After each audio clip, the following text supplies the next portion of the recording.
दोस्तों नमस्कार। मैं हूं पवन कुमार दास। मैं अपने चैनल खटाखट से फिर एक बार सभी दर्शकों का हार्दिक स्वागत करता हूं। दोस्तों, मैंने इससे पहले वाला वीडियो में बोला था कि यह धर्म और सनातन तथा कुछ राजनीति के बारे में कुछ बातें अधूरी रह गई थी, जिसे हमने कहा था कि मैं इसका दूसरे भाग में इसको और उल्लेख इसका करूँगा। वही मैं करने जा रहा हूँ। इससे पहले फिर मैं एक बार निवेदन करता हूँ दर्शकों से कि यदि ये चैनल पसंद आए या वीडियो मेरा पसंद आए तो कृपया इसको सब्सक्राइब करेंगे तथा लाइक करेंगे और बेल आइकन को दबाना नहीं भूलेंगे, ताकि ज़्यादा से ज़्यादा दर्शकों तक हमारी बातें पहुंच जाए, जिसको सुनकर के वो लाभ उठावें। मैं पुनः उस अधूरे बातों को पूरा करने के लिए आप लोगों के सामने उपस्थित हूँ। मैं बोल रहा था कि सनातन और धर्म तथा राजनीति। पहले तो मैं सनातन और धर्म पर कुछ बातें की आप लोगों से। अब इसमें थोड़ा सा कुछ राजनीति का हिस्सा भी हम डालना चाहते हैं। तो सनातन शब्द का प्रयोग जो पहले मैंने किया वो शाश्वत से ली गई थी, जो एक गीता का यह शब्द है। और यह गीता का शब्द आया है वेद से। सनातन शब्द ये वैदिक शब्द है, इसीलिए गीता में इसका उल्लेख बराबर मिलता है। क्योंकि गीता मानता है कि सभी चीज इस पृथ्वी लोक में सभी चीज को छोड़ करके सिर्फ एक ही चीज सनातन गीता मान रहा है, और वो है सेवा का धर्म। अब ये सेवा का धर्म क्या है तो मैं बताता हूं कि यही सेवा का धर्म जो है सो सदैव से आ रहा है, और यही सेवा का धर्म सदैव से आ रहा था, और यही सेवा का धर्म सदैव तक रहेगा। क्योंकि दोस्तों, यह जो सेवा है, हम सभी जीव, हम सभी प्राणी, हम सभी लोग यहाँ सेवा के लिए ही जन्म लेते हैं।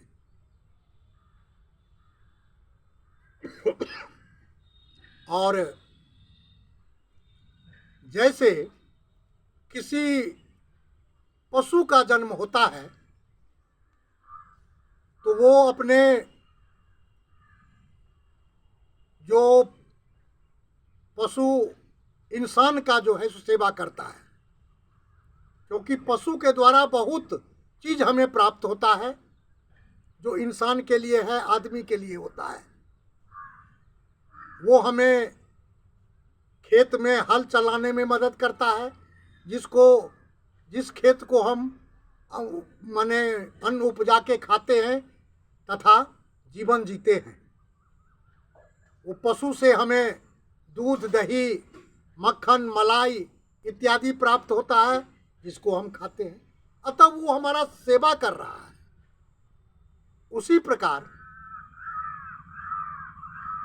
किसी भी मनुष्य को लीजिए कि जब माता और पिता किसी बच्चे को जन्म देता है तो पहले वो बच्चों की सेवा करता है। फिर वो बच्चा जब आगे बढ़ता है तो फिर वो अपने बच्चों की सेवा करता है, फिर वो अपने बच्चों की सेवा करता है। ये सतत से चला आ रहा है, यह सेवा का धर्म। दूसरी तरफ बड़े बड़े राजनीतिज्ञों ने, राजनेताओं ने चुनाव के समय अपना मैनिफेस्टो निकालता है और लोगों के सामने, जनता के सामने मैनिफेस्टो को बताता है, उस जनता को ये विश्वास हो जाता है कि ये मैनिफेस्टो हमारे लिए बहुत कुछ लाएगा, अतः उस मैनिफेस्टो के आधार पर जनता उसे वोट दे देती है। और जब वो राजनेता मंत्री या प्रधानमंत्री हो जाते हैं तो सारे करोड़ों जनता का वो सेवा में लग जाते हैं, अपनी प्रजाओं के सेवा में वो लग जाते हैं। वो भी एक तरह से सेवा कर रहे हैं। कोई डीएम है, कोई एसपी है, वो इसलिए है कि वो अपने जिला या कमिश्नर के लोगों की सेवा करेगा।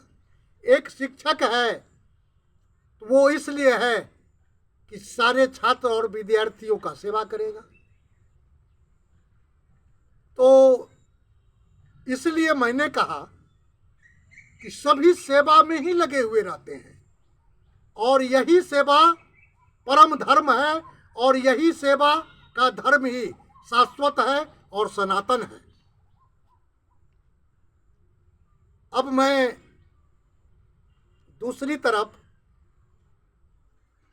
धर्म की धारणा को समझते हुए कुछ धार्मिक चर्चाएं सामने में ला रहा हूं, जो यही धारणा, जो मेरी धारणा कोई धार्मिक सा है, ये दिखाने का चीज नहीं है। धारणा तो एक विचारधारा है, धारणा तो एक समझ है, धारणा तो एक एटीट्यूड है, जिसे हम जो हैं सो किसी के सामने व्यक्त करते हैं, वही हमारा धर्म हो जाता है। अगर हम उस धर्म को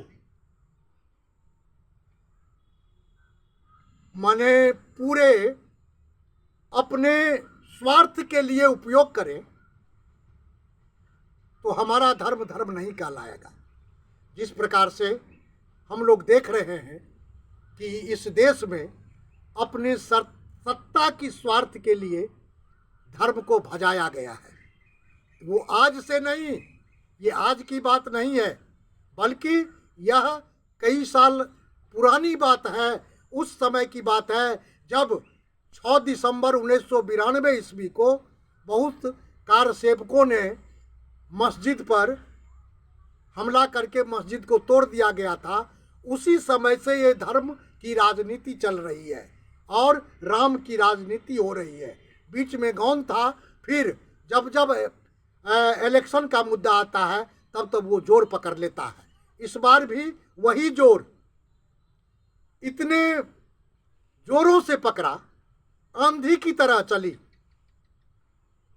राजनीति के मामले में, क्योंकि हम ये सभी जानते हैं कि 22 जनवरी 2024 ईस्वी, सॉरी 1900 कहा गया, 22 जनवरी 2024 को हम लोगों ने देखा, देश की जनता ने देखा कि हमारे माननीय प्रधानमंत्री श्री मोदी जी किसी दूसरे मंदिर से भगवान राम को हाथ पकड़ के लाते हैं, उंगली पकड़ के लाते हैं और जो नई मंदिर बनी है उसमें जाकर के बिठा देते हैं और प्राण प्रतिष्ठा भी कर देते हैं।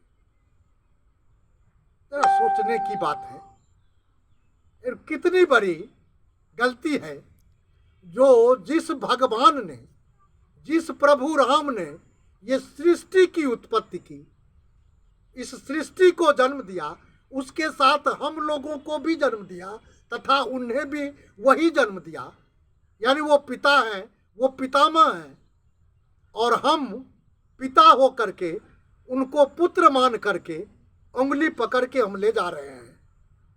ये कितनी घृणास्पद बात लग रही है। क्या कभी जनता ने इस पर नहीं सोचा कि ये कितनी बड़ी गलत बात है? और फिर उसी को वाहवाही मिल रही है पूरे देश में। मोदी ने राम को लाया, मोदी ने राम को लाया। बाहरी जनता। तो इस पर जो है हमें गौर से विचार करना पड़ेगा साथियों, कि एक राम को उन भजाकर उनके कंधों पर बंदूक रख करके यह कुछ जो है सो नेता लोग चलाने का प्रयास करते हैं। न जाने वो बंदूक किसको लगेगी, ये तो समय ही बताएगा। लेकिन माने राम के नाम पर वोट लेना, यह जो है सो हमारा इतिहास नहीं कहता है। आज तक के इतिहास में ऐसा हुआ ही नहीं था कभी। हमने तो कभी नहीं देखा। इतने सारे प्रधानमंत्री देश में हुए, कोई इस तरह के जो है सो मंदिर, मस्जिद, धर्म, सनातन, दुनियादारी पर कभी भी वोट नहीं मांगे, कभी भी राजनीति नहीं किए, नहीं करना चाहिए।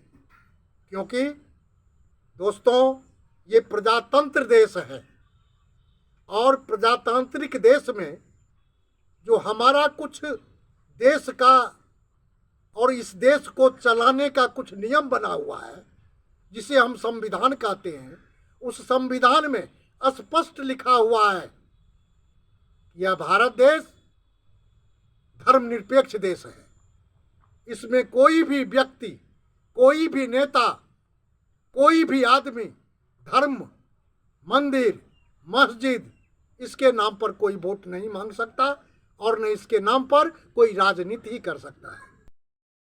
मगर मेरे देश में यही हो रहा है, जो संविधान की बातों को हटाते हुए अपने कुछ निजी स्वार्थ के लिए राजनीति पर लड़ाई हो रही है। राजनीति पर जो है सो क्या कहते हैं, धर्म के नाम पर राजनीति हो रही है। अब इसी धारणा को मैं बताना ये चाहता था कि वो अपनी अपनी धारणा है, अपना अपना सोच है। अगर किसी की सोच यही है तो इस सोच का जिम्मेदार वो है। अब परिणाम क्या होगा वो उसी को भुगतना पड़ता है। जैसे रावण ऐसा अहंकारी तो था, लेकिन रावण ऐसा प्रकांड विद्वान भी कोई नहीं था। धर्मशास्त्र का ज्ञाता इतना बड़ा कोई नहीं था, पूजा पाठ का ज्ञाता इतना बड़ा कोई नहीं था। तब तो रावण ने तीनों लोकों पर आधिपत्य कर लिया था, सारे देवता पर वो आधिपत्य कर लिया था। लेकिन यही आधिपत्य उनका अहंग बन गया, और इसी अहंकार के चलते एक बार महादेव को कैलाश से उठा करके लाने का प्रयास किया।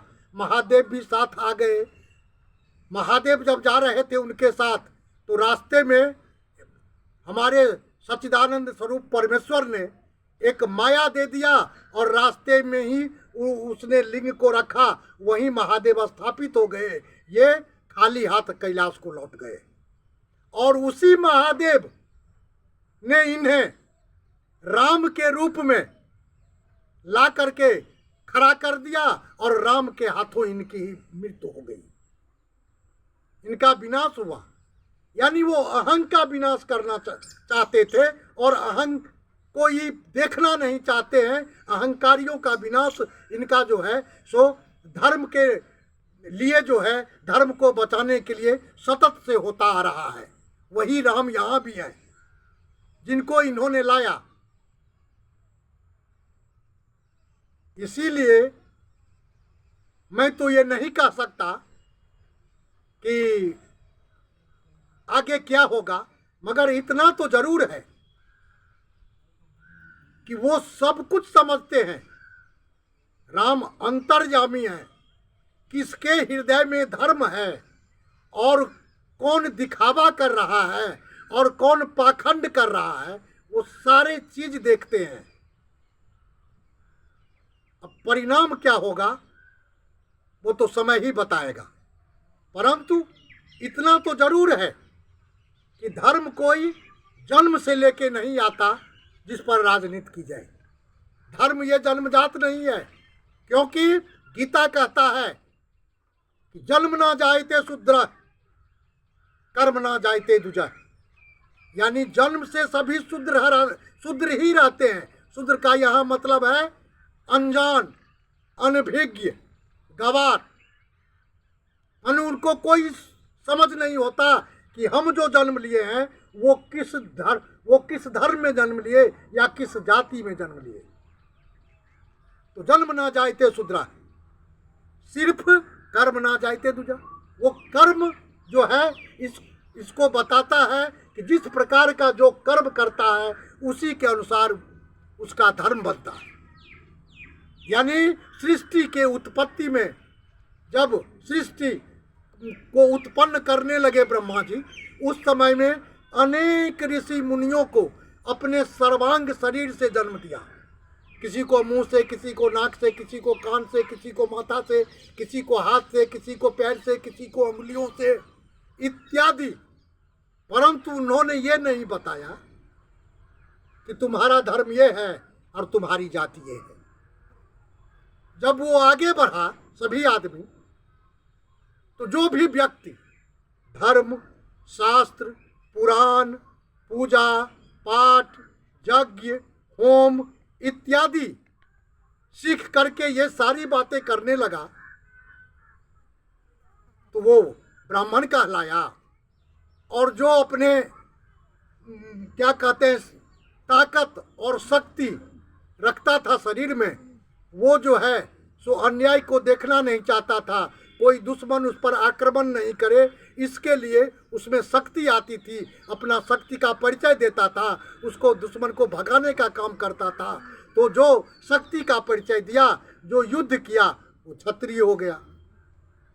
इसी प्रकार से वगैरह वगैरह जितने भी चीज़ हैं सभी हैं। इस चीज़ को इन्हें समझना चाहिए था और हमें भी समझने की ज़रूरत है। इसलिए साथियों, मैं इतना ज़रूर कहूँगा कि धर्म अपने जगह है, वो धारणा की चीज़ है। धर्म को यदि हम मानते हैं तो सबसे पहले उनमें आसक्त हो जाना है कि हमारा धर्म ये है, तो हमारा धर्म क्या कहता है। हमारा धर्म ये कभी नहीं आदेश देता कि किसी दूसरे की कत्ल करो, दूसरे को मार दो, दूसरे धर्म को बदनाम करो, दूसरे को जो है सो हत्या कर दो। ये हिंदू धर्म का काम नहीं है। साफ बात। अगर ऐसा होता है, अगर ऐसा आप करते हैं तो जघन्य अपराध कर रहे हैं। अतः मैं इससे ज़्यादा बोलना नहीं चाहता, इस पर विश्राम लेना चाहता हूँ। मैं सबों को बता दिया, मेरी मर्जी जो थी, मेरी इच्छा जो थी, मैं जितना सोचता था सभी दर्शकों के सामने में रखा। अब इस पर दर्शक सोचेंगे, फैसला करेंगे। यदि ये मेरा वीडियो अच्छा लगे तो कमेंट में मुझे कमेंट करके बताएंगे और लाइक करेंगे तथा सब्सक्राइब करेंगे और बेल आइकन को दबाएंगे। धन्यवाद। जय हिंद, जय सनातन। धर्म की जय हो, अधर्म का नाश हो।